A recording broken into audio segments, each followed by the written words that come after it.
अखोई बोटिंग पास लोय कक्प लोयरे हुजी ngairi timing wali pung ama gi flight ni pung ama taba ngairi huji airport ma gi o kaino phangna kai kai item hang do jeng sar overload nu khangbra limit lo sa langje kanu lemon ngano ba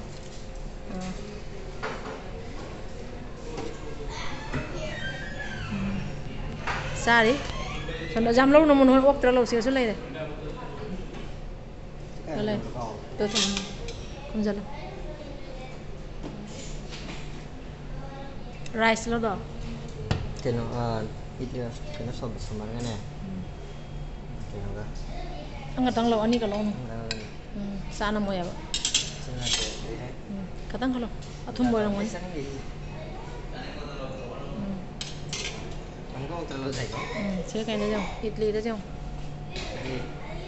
One piece lah. Enggak tang lo. Sana mo.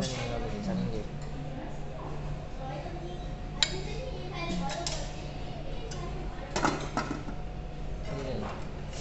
सब्जी नहीं चाहिए कोई सब्जी ना जाऊँ सांबर सांबर चारो इधर आते क्या ले रही है कॉफी ले ली जाना ले पेस्ट्रीज ले मैंने क्या क्या लोगों को दबलाओ से लो वाला से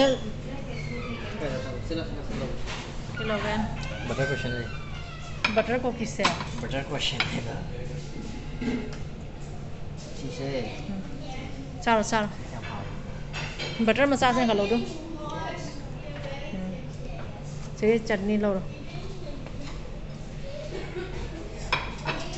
Cornflakes le buat sangom le. Kanun ni sih. Kadang-kadang lo. Chutney le. Keno gitu. Memang sih sekali memang sih. Tomato and chili chutney.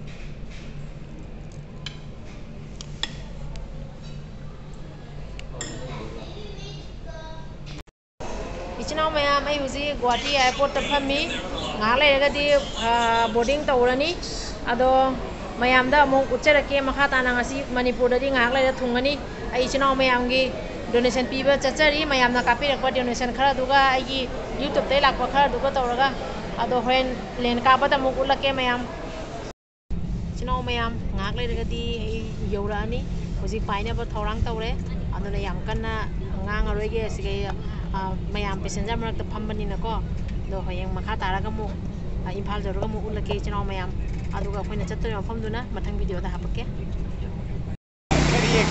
no yam kan churi je ngoi chino mayam akhoi huji huji Manipur gi Lakshmi Bazar hai bado adai duga layaba yunam hidro mayai lambi college road ki do ado long churi se ulake yengo asi sum siga yunam hidro manaki mayai lambi gi kaithen nuni ima kaithen do